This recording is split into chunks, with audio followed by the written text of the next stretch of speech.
Class 7 NCERT book Honeycomb Lesson 3 poem The Shed. Hello childrens, आज हम आपकी third lesson की पोएम करेंगे जिसका नाम है द शेड और इसके पोइट हैं फ्रैंकलिन। ठीक है, अब इस पोएम में बच्चों हमें शेड के बारे में बताया गया है। शेड किसे कहते हैं? शेड जैसे कि वुडन का भी हो सकता है, लकड़ी जैसे छप्पर जिसे आप कहते हो ना, छप्पर डाल दिया, दो डंडे लगा के छत सी बना दी उसकी, है ना, तो उसे शेड कहते हैं।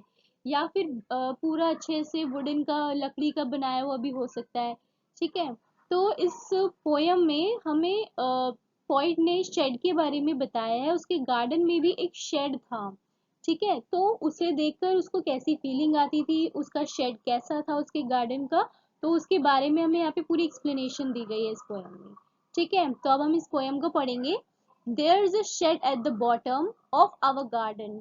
मतलब वो कहता है कि हमारा जो बगीचा है, जो गार्डन है, उसके निचले हिस्से में एक शेड बना हुआ है। ठीक है, with a spiders web hanging across the door. और उसके दरवाजे पर क्या लटकी हुई है? एक स्पाइडर वेब है, मतलब मकड़ी का एक जाला है जिसमें कि वो मकड़ी लटकी हुई है। The hinges are rusty and creak in the wind. अब जो ये शेड है, मतलब एक तरीके से उसमें ना, उसके दरवाजों में जंग लग गई है ना, जंग लग गई है। तो जिस वजह से जब कभी हवा चलती है तो उसका जो दरवाजा है वो हिलता है ना, मूवमेंट करता है। तो जिस वजह से अजीब अजीब सी उसमें से आवाजें आती हैं। When I am in bed, I lie and I listen. I will open that door one day. अब यहाँ पे पॉइंट कहता है कि मैं जब कभी भी अपने बिस्तर पर लेटा हुआ होता हूँ तो इन सब चीजों के बारे में सोचता रहता हूँ। मतलब जब हवा चलती है तो जिस तरीके से दरवाजे में से आवाजें आती हैं अजीब अजीब सी, तो इन सब चीजों के बारे में वो सोचता है। और वो ये भी कहता है कि मैं कभी ना कभी उस शेड के दरवाजे को जरूर खोलूंगा। There's a dusty old window around at the side with three cracked panes of glass.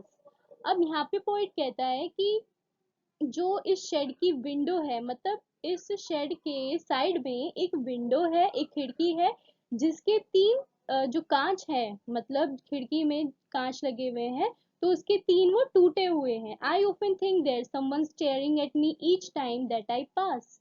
अब वो कहता है कि मैं जब भी यहाँ से इस शेड के पास से गुजरता हूँ तो मुझे ऐसा लगता है कि कोई मुझे स्टेयर कर रहा है, यानी कि मुझे घूर रहा है। I will peep through that window one day. अब उसे वो कहता है कि वो जानना चाहता है कि उस शेड के अंदर कौन है, इसलिए वो शेड के अंदर, मतलब जो खिड़की है, वो उससे देखना चाहता है अंदर झांक कर। पीप यानी झांकना। ठीक है, मतलब वो उस खिड़की से अंदर झांकना चाहता है कि आखिर उस शेड के अंदर कौन है। My brother says there's a ghost in the shed who hides under the rotten floorboards, and if I ever dare to set foot inside, he will jump out and chop off my head, but I will take peek one day. अब यहाँ पर point हमें बताते हैं कि मेरा जो भाई है वो मुझे कहता है कि तुम इस शेड के अंदर बिल्कुल भी मत जाना, क्योंकि इसके अंदर जो अंडर द रॉटन फ्लोर बोर्ड्स, यानी कि जो इसके अंदर, शेड के अंदर एक भूत है जो कि जो फर्श बना हुआ है शेड के अंदर, वो उसके अंदर छुपा हुआ है, उसके नीचे छुपा हुआ है। और अगर तुमने शेड के अंदर अपना पाँव भी रखा तो वो बाहर आ जाएगा और तुम्हें, और तुम्हारा सर चॉप कर देगा, यानी तुम्हारा सर काट देगा। लेकिन इस बात से पॉइंट को जरा सा भी डर नहीं लगा और वो अपने मन में सोचता है कि मैं एक ना एक दिन जरूर इस शेड के अंदर जाना चाहूंगा और देखना चाहूंगा आखिर इस शेड के अंदर है क्या। ठीक है, I know that there isn't really a ghost.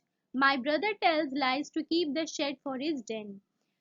Point को यहाँ पर पूरा बिलीव हो गया था, पूरा यकीन हो गया था कि इस शेड के अंदर कोई भूत वूत नहीं है। उसके भाई ने उसको मनगढ़ंत कहानियां सुनाई हैं कि इस शेड के अंदर घोस्ट है। लेकिन असल में वो, जो मेरा भाई है, वो इस शेड को अपने लिए रखना चाहता था, कि वही इस शेड को यूज करे, ठीक है। There isn't anyone staring or making strange noises and the spider has been gone from his web.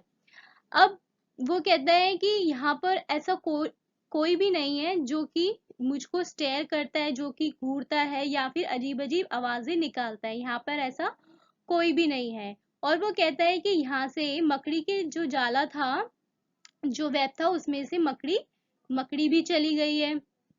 Since I don't know when, I will go into the shed one day soon, but not just yet. अब जैसे जो point है उसको पूरा believe हो गया था कि शेड के अंदर कोई भूत वूत नहीं है, ठीक है। तो वो कॉन्फिडेंट था अंदर जाने के लिए, लेकिन वो कहता है कि आई डोंट नो व्हेन, वो कहता है कि मुझे अभी फिलहाल नहीं पता कि मैं कब जाऊंगा, लेकिन एक दिन जरूर मैं बहुत जल्दी ही इस शेड के अंदर जाऊंगा, लेकिन फिलहाल नहीं, ठीक है। मतलब जैसे बच्चों, अब पोइट ने ये बट नॉट जस्ट येट क्यों कहा है, क्योंकि इसमें पोइट की जो फीलिंग्स है वो मिक्स्ड फीलिंग्स है। क्योंकि अभी से पहले जब भी वो इस शेड के पास से गुजरता था तो उसे आवाजें सुनाई देती थी, है ना, उसको ऐसा लगता था कि कोई उसको घूर रहा है। मतलब कहीं ना कहीं उसके अंदर क्या था, फियर था, है ना, डर था उसको। तो डर लगता, लेकिन जब उसके भाई ने उसको बताया कि इसके अंदर घोस्ट है, तो उसने जब वो ये सारी बातें उससे कही तो उसको ऐसा लगा कि नहीं, जो भाई है वो झूठ बोल रहा है ना। तो वो इस चीज के लिए तो कॉन्फिडेंट हो गया कि इस शेड के अंदर कोई घोस्ट नहीं है। लेकिन कहीं ना कहीं अब जो बच्चों हमारा डर होता है, जो फियर होता है, वो एकदम नहीं जाता है ना, वो धीरे धीरे करके ही जाता है। पहले हमें थोड़ा उस पर बिलीव होता है, फिर हम कोशिश करते हैं उस चीज को ओवरकम करने के लिए, है ना। तो इस तरीके से उसको यकीन तो हो गया था कि वहां अंदर कोई भी नहीं है शेड के अंदर, लेकिन उसके अंदर थोड़ी सी हेजिटेशन थी, वो थोड़ा सा मतलब झिझक रहा था अंदर जाने के लिए। तो इसके लिए उसको पूरा फुल कॉन्फिडेंट चाहिए था, तो इसलिए उसने शायद अपने माइंड में थोड़ा टाइम लिया कि मैं थोड़े टाइम बाद जरूर इस शेड के अंदर जाऊंगा, तो इसीलिए उसने कहा but not just yet. Okay, तो बच्चों ये थी हमारी poem the shade.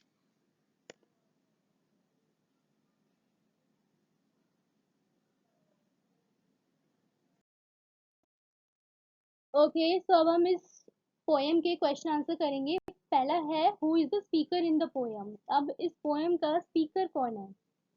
The speaker of the poem is poet himself, जो पोइट है वो खुद है, ठीक है। इज शी ही अफ्रेड और क्यूरियस और बोथ। अब जो पोइट है वो अफ्रेड है या क्यूरियस है या फिर दोनों है। अब इस पोयम में हमने देखा कि जो पूरी पोयम में कि जो पोइट था वो उस शेड के अंदर जाने के लिए क्यूरियस था, है ना, मतलब अंदर जाना चाहता था, उत्सुक था, लेकिन कहीं ना कहीं वो घबराहट, डर भी था उसके अंदर, अफ्रेड भी था उसको, है ना। He is both afraid as well as curious, ठीक है। He is curious to enter the shed, वो उसके अंदर जाना चाहता था, क्यूरियस था इस चीज के लिए कि उसके अंदर क्या है आखिर। And at the same time he afraid, और साथ ही साथ तो वो अफ्रेड भी था, घबराया हुआ भी था, डरा हुआ भी था, क्योंकि he feels that someone is staring at him, क्योंकि उसे ऐसा फील होता था कि कोई उसको घूर रहा है, तो इस वजह से वो अफ्रेड था। नेक्स्ट है, what is she he planning to do soon, वो क्या प्लान कर रहा था जल्द करने के लिए। He she plans to go inside the shed after some day soon, कुछ दिनों बाद वो जल्दी ही उस शेड के अंदर जाने की प्लानिंग कर रहा था, ठीक है। बट नॉट जस्ट येट, अब पोएम के लास्ट में आपने देखा कि जो पोइट है उसने कहा कि बट नॉट जस्ट येट, लेकिन फिलहाल नहीं। So just doubt, fear, hesitation, laziness और something else, choose the word which seems right to you, tell others why you choose it. अब आपको बताना है कि लास्ट में पोइट ने ऐसा क्यों कहा, क्या वो उसका कोई डाउट था, कोई उसका डर था, उसकी हिचक थी, हेजिटेशन थी, या उसका आलसीपन था, ये किस चीज, किस वजह से उसने कहा। तो हम लिखेंगे but not just yet, suggest the point hesitation, मतलब उसकी झिझक थी। He is confident that there is no ghost in the shed, अब वो इस चीज के लिए कॉन्फिडेंट था कि शेड के अंदर कोई घोस्ट नहीं है। However there is some fear inside him, लेकिन कहीं ना कहीं उसके मन में अभी भी थोड़ा बहुत फियर था। This shows that his curiosity is mixed with a certain amount of fear, मतलब एक तरीके से उसकी क्यूरियोसिटी भी थी और फियर भी था, जो कि मिक्स फीलिंग थी उसकी, है ना। तो इस वजह से he hesitate to go inside the shed as yet. Okay, do like, share and subscribe and keep watching. Thank you.